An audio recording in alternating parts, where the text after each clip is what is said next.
C'est tout ce qu'il prend, un thriller Nikki Lyons du FBI, livre 6, écrit par Blake Pierce, lu par Audrey. Prologue. On dit qu'une photographie peut capturer l'âme. C'est du moins ce que croyait June Lockhart. Alors qu'elle se frayait un chemin dans la boutique d'antiquités, dépassant des rangées de vêtements d'époque, elle savait précisément où elle allait. Le rayon des appareils photos, au fond du magasin. De nos jours, c'était l'un des rares endroits où l'on pouvait encore dénicher de véritables Polaroids. En longeant les étagères de robes, elle ne put réprimer un sourire. À 26 ans, June pratiquait la photographie depuis des années. Autodidacte, elle avait connu un succès considérable avec son travail. Elle avait immortalisé des mariages, des anniversaires, des fiançailles et même quelques demandes en mariage. Mais ce n'était pas seulement son travail qui avait été apprécié, c'était aussi les personnes qu'elle avait photographiées. Elle avait exposé certaines de ses œuvres et réussi à vendre quelques tirages. Pourtant, cela ne lui suffisait pas. Non, elle voulait aller plus loin avec son art. Elle aspirait à créer quelque chose d'exceptionnel, à montrer que son travail avait une réelle valeur. C'est pourquoi elle se trouvait dans cette boutique d'antiquités, à la recherche d'un Polaroid pour travailler. Elle s'était évertuée à trouver un moyen de mettre en valeur son travail, de rendre ses clichés uniques. Tout en cherchant, elle réfléchissait. Elle avait besoin d'un véritable défi, de quelque chose qui la pousserait à se surpasser en tant que photographe. Elle devait prouver qu'elle était capable de prendre des photos saisissantes, émouvantes, même avec une technologie obsolète. Voilà pourquoi elle était à la recherche d'un Polaroid. Et maintenant, l'heure du choix avait sonné. Elle avait parcouru les allées et il était temps de se décider. Arrivée au fond de la boutique, elle ne put s'empêcher de sourire à nouveau. Il y avait une pléthore d'appareils photo. Ils s'étalaient nus sur les étagères devant elle, des boîtiers et des objectifs de toutes sortes. Elle tendit la main et saisit un appareil. C'était un modèle qui avait connu des jours meilleurs. Il était ancien et l'objectif était rayé, mais c'était un bel appareil qui prenait de bonnes photos. Soudain, elle remarqua une petite étagère qui contenait une pile de clichés Polaroid. Quelqu'un avait dû les apporter. June ne put résister à sa curiosité. Il fallait qu'elle y jette un coup d'œil. Elle s'approcha donc de l'étagère, prit la pile et commença à la feuilleter. Elle sourit en voyant les premières photos. Il s'agissait d'un jeune couple, manifestement très épris. Rien qu'en observant les clichés et leurs sujets, elle pouvait dire qu'il s'agissait de deux personnes profondément amoureuses. En continuant, elle vit d'autres photos du même couple. Elles étaient toutes là, dans la pile. Elles avaient été prises à différents endroits, et en les examinant une à une, June constata qu'elles dataient de diverses périodes de leur relation. Sur l'une d'elles, le jeune homme serrait sa nouvelle épouse contre lui, tous deux visiblement comblés. Sur une autre, la femme tenait la main de son mari alors qu'ils se promenaient dans un champ.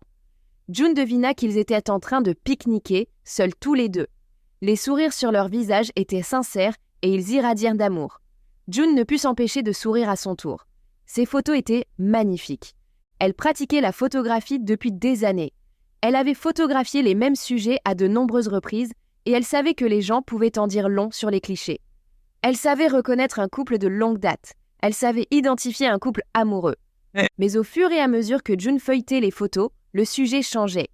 Il ne s'agissait plus de vieux clichés de famille, mais de portraits de jeunes femmes. Arrivée à la moitié de la pile, une photo la fit tiquer. Il s'agissait d'une femme allongée sur le sol, vêtue d'une robe blanche. Mais quelque chose clochait.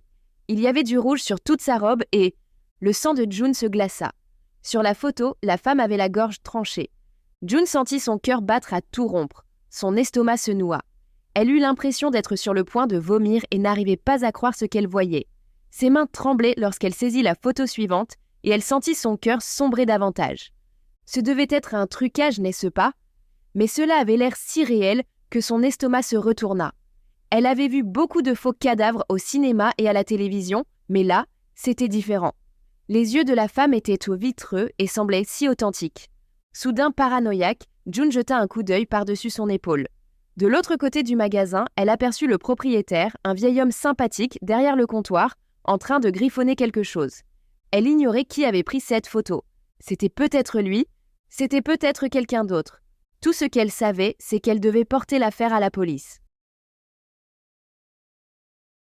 Chapitre 1er.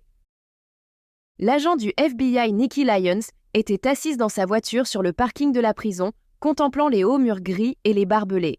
Le soleil matinal se levait derrière le bâtiment, insufflant vie et lumière à ce tableau autrement morne et sinistre. Elle devait y retourner, mais avec tact. Dans cette prison se trouvait Felix Anderson, un ravisseur que Nikki avait fait incarcérer il y a peu. Felix, un psychopathe dérangé, lui avait donné des indices sur sa sœur disparue, Rosie. Adolescente, Nikki et Rosie avaient été enlevées par un inconnu. Nikki s'était échappée. Rosie n'avait pas eu cette chance. Depuis, Nikki, âgée de 29 ans, consacrait sa vie aux affaires de disparition. Mais un problème subsistait. Elle n'avait jamais retrouvé sa propre sœur, qu'elle pensait toujours vivante, quelque part. Récemment, grâce à Félix, Nikki avait obtenu une piste cruciale. Elle soupçonnait que le ravisseur connaissait son père, en Virginie occidentale. De plus, lors de sa dernière rencontre avec Félix, elle avait enfin pris l'avantage. Elle avait piégé Félix en lui révélant un détail crucial sur le kidnappeur. Le ravisseur était quelqu'un qui avait été le mentor de Félix. Nikki en était persuadée et la réaction de Félix avait confirmé ses soupçons.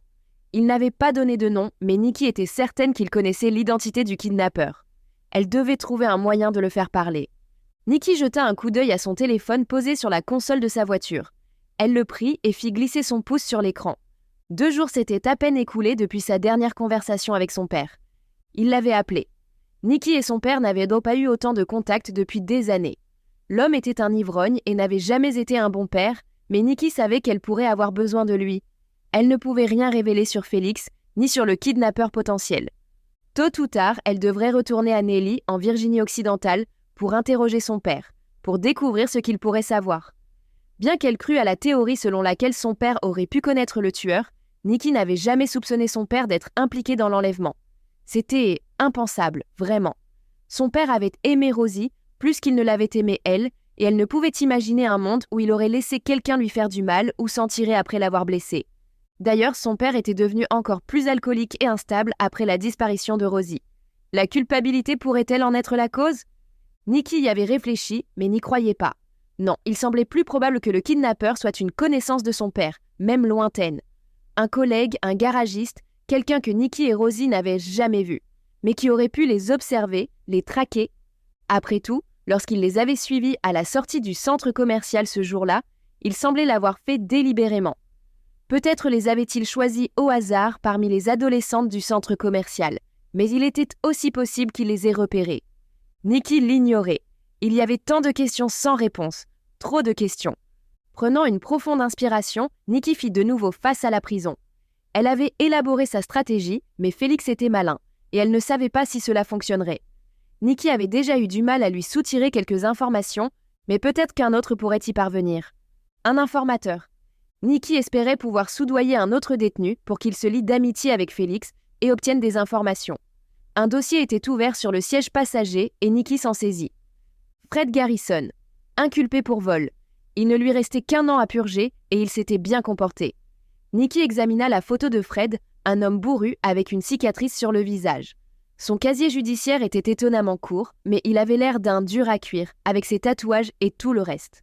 Cependant, un événement dans son passé l'avait fait ressortir aux yeux de Nikki parmi les candidats potentiels. Lors d'un braquage de banque, Fred avait pris une femme en otage.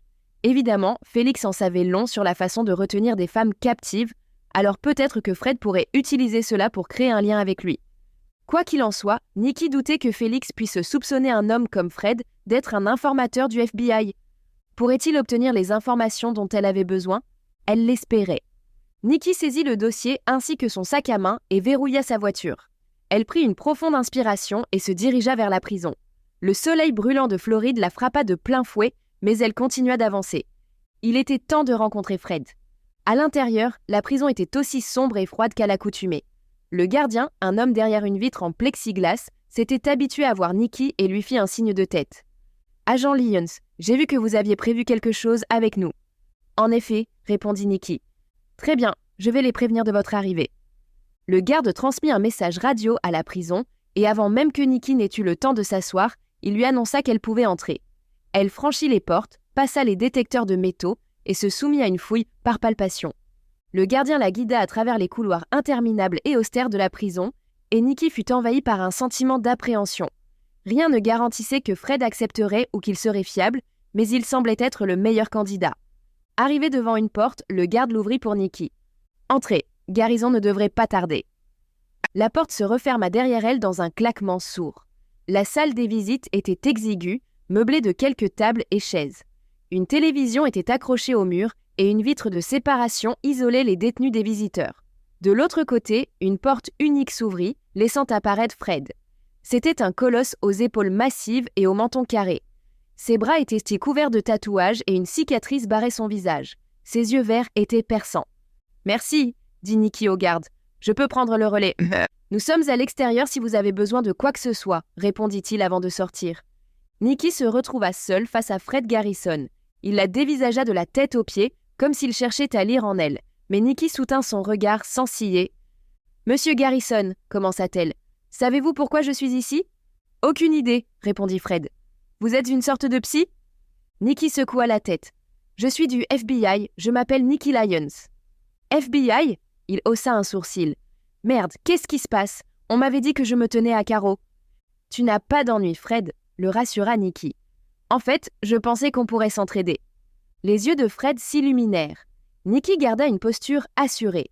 « Vous avez piqué ma curiosité, » dit Fred. « Qu'est-ce que vous voulez et qu'est-ce que j'y gagne ?» Nikki se racla la gorge et croisa les mains sur la table. « Voilà le topo, Fred. Il ne te reste qu'1 an ici. Tu t'es bien comporté. Le détenu modèle même.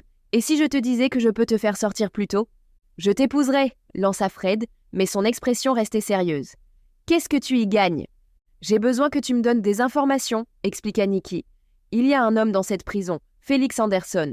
Il a été arrêté pour enlèvement et crois-moi quand je te dis que c'est un tordu.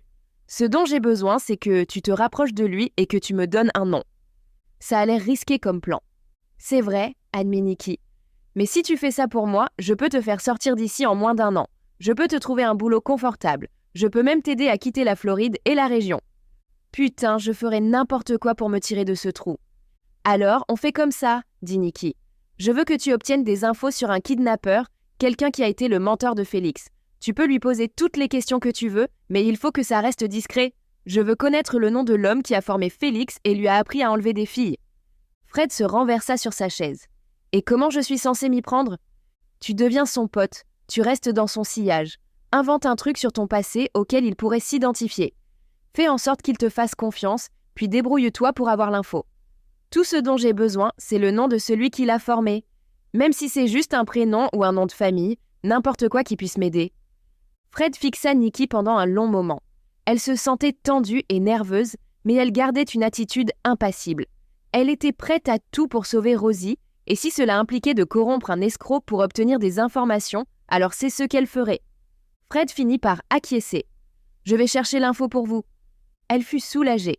Elle avait eu d'emblée l'impression que Fred était sincère. Il y avait de l'honnêteté dans son regard. « Merci, Fred, » dit Nikki. « Mais pour que ça marche, il faut que tu me fasses sortir plus tôt. Je fais ça pour toi, je veux ce marché.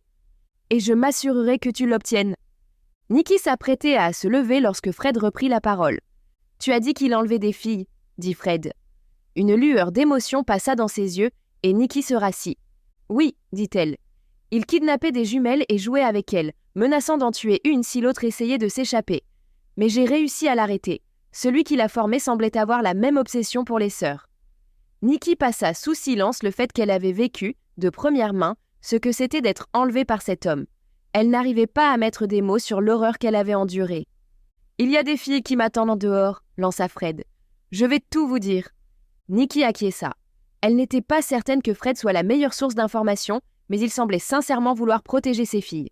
C'était déjà ça.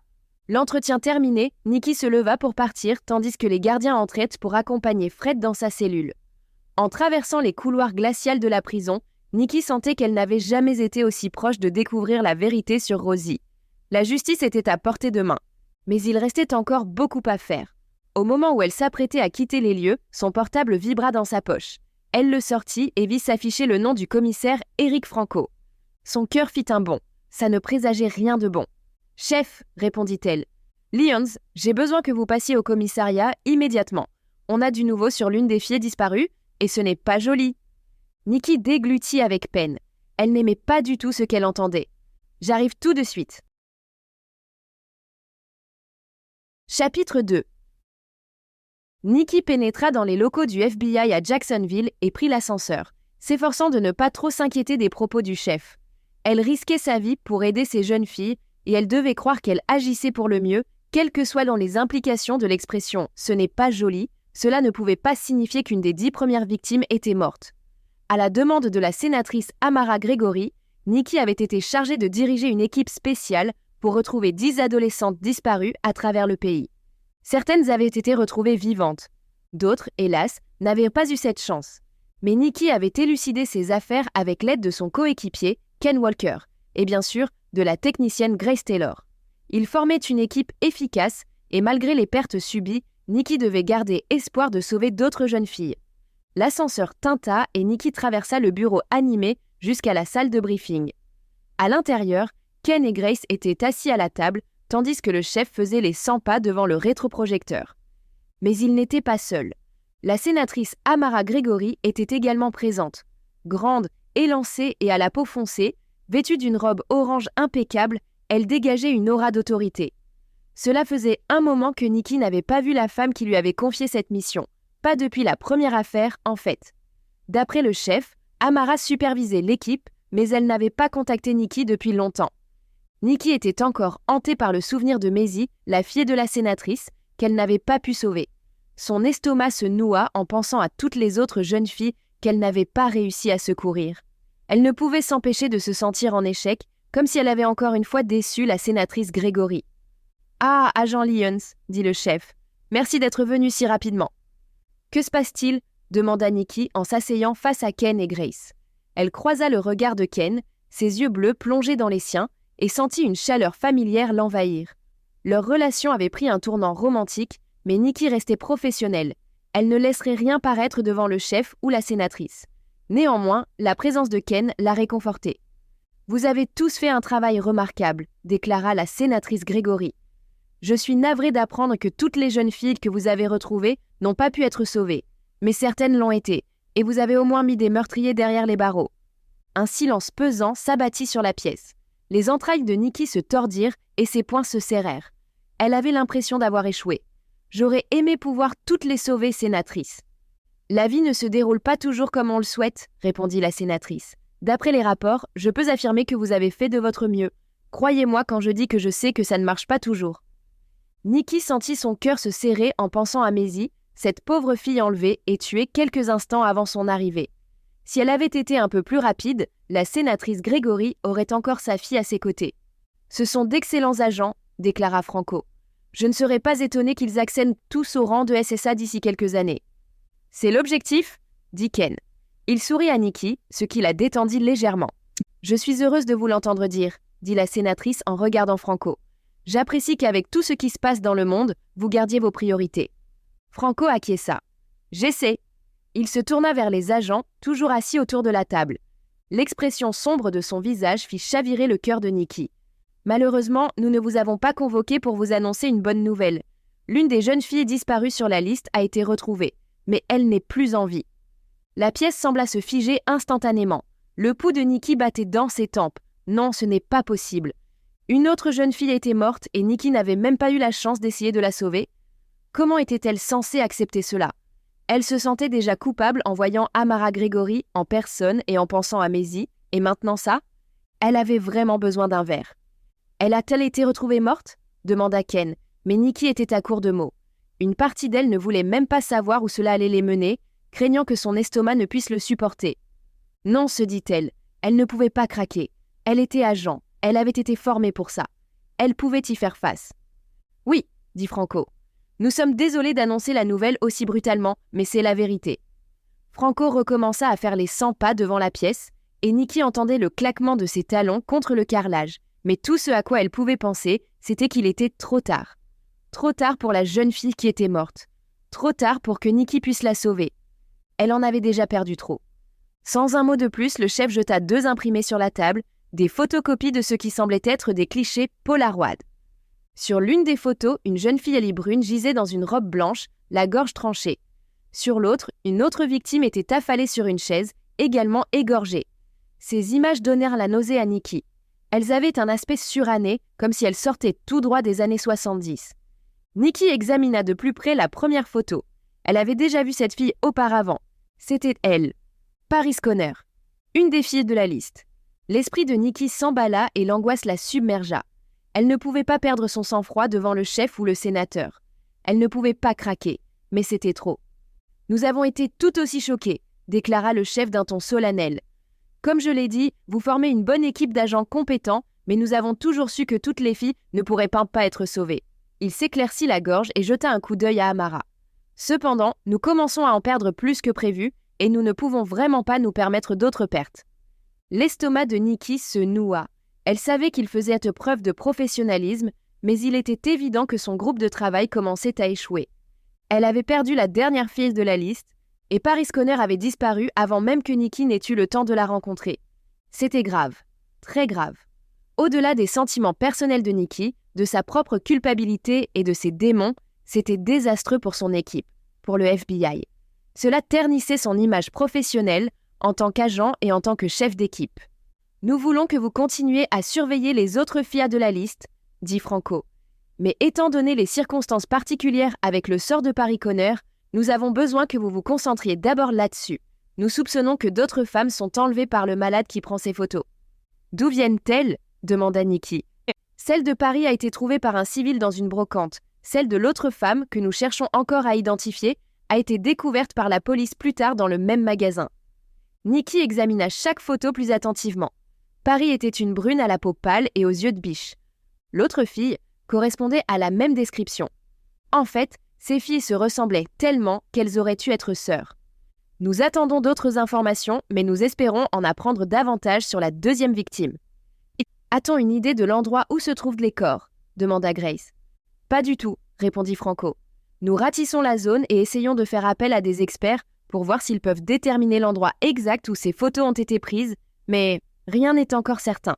On dirait une sorte de sous-sol. »« Il pourrait y avoir d'autres victimes, » fit remarquer Ken. « Et les filles, elles se ressemblent beaucoup, non ?»« C'est là que réside le danger, » déclara Franco. « Ce malade pourrait s'en prendre à des femmes qui se ressemblent, et nous devons supposer qu'il en prendra d'autres. » Nikki se mordilla la lèvre pendant que les hommes parlaient.